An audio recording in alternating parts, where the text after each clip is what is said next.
त्रेता युग में सूर्यवंश में राजा इक्ष्वाकु, दिलीप, भगीरथ, रघु और राजा हरिश्चंद्र जैसे प्रतापी राजाओं के बाद राजा दशरथ हुए। राजा दशरथ बड़े ही पराक्रमी और प्रतापी राजा थे। तीनों लोकों में उनकी कीर्ति विद्यमान थी। देवराज इंद्र उनके मित्र थे तथा उन्होंने देव और असुरों के संग्राम में देवराज इंद्र के साथ मिलकर युद्ध किया था। राजा दशरथ का साम्राज्य दिन दुगनी रात चौगुनी उन्नति पर था, लेकिन उन्हें केवल एक ही चिंता सताए जा रही थी कि उनके बाद उनके वंश का क्या होगा। राजा दशरथ की 3 पत्नियां थीं, जिनमें से सबसे बड़ी रानी कौशल्या थी, उनसे छोटी रानी कैकेयी थी तथा सबसे छोटी रानी सुमित्रा थी। 3 पत्नियां होने के बावजूद राजा दशरथ की कोई पुत्र नहीं था जो उनके कुल को आगे बढ़ा सके। इसलिए उन्हें अपने कुल के अंत का डर सताए रहता था। इसी विषय में उन्होंने अपने कुल ऋषि से इस समस्या का समाधान पूछा।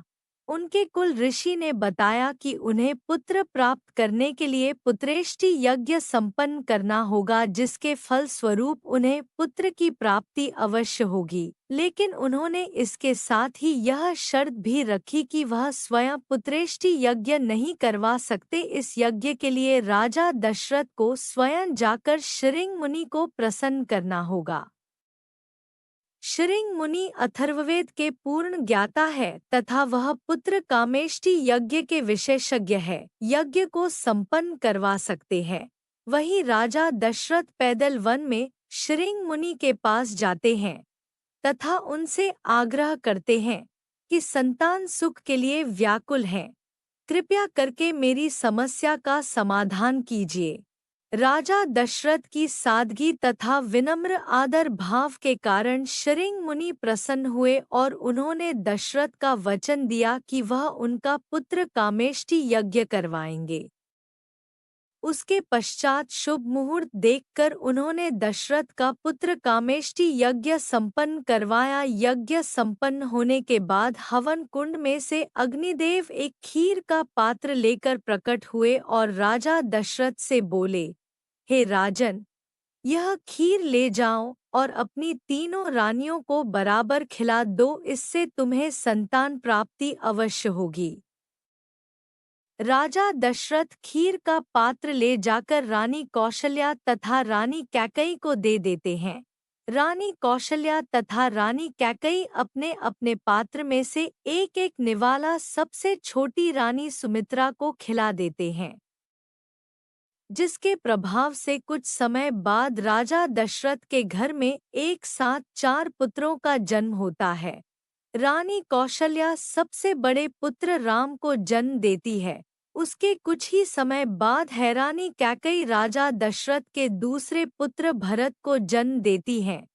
कुछ घड़ी बीतने के पश्चात रानी सुमित्रा राजा दशरथ के तीसरे पुत्र लक्ष्मण को जन्म देती है तथा कुछ ही क्षण बाद वह दशरथ के चौथे पुत्र शत्रुघ्न को जन्म देती हैं। और इस प्रकार पृथ्वी पर बने हुए पाप अत्याचार को मिटाने के लिए भगवान नारायण स्वयं राजा दशरथ के पहले पुत्र श्री राम के रूप में जन्म लेते हैं। भगवान विष्णु के राम अवतार का साथ देने के लिए शेषनाग लक्ष्मण के अवतार में जन्म लेते हैं तथा उनके साथ ही भगवान विष्णु के सुदर्शन चक्र भारत के अवतार में जन्म लेते हैं तथा शत्रुघ्न भगवान विष्णु के शंख शैल के अवतार होते हैं। श्री राम, लक्ष्मण, भरत और शत्रुघ्न को 4 पुरुषार्थ का रूप माना गया है, जिसमें श्री राम धर्म का रूप होते हैं तथा भारत मोक्ष का रूप होते हैं। उसके साथ ही लक्ष्मण जी को काम का प्रतीक माना गया है तथा शत्रुघ्न जी को धन का रूप माना गया है।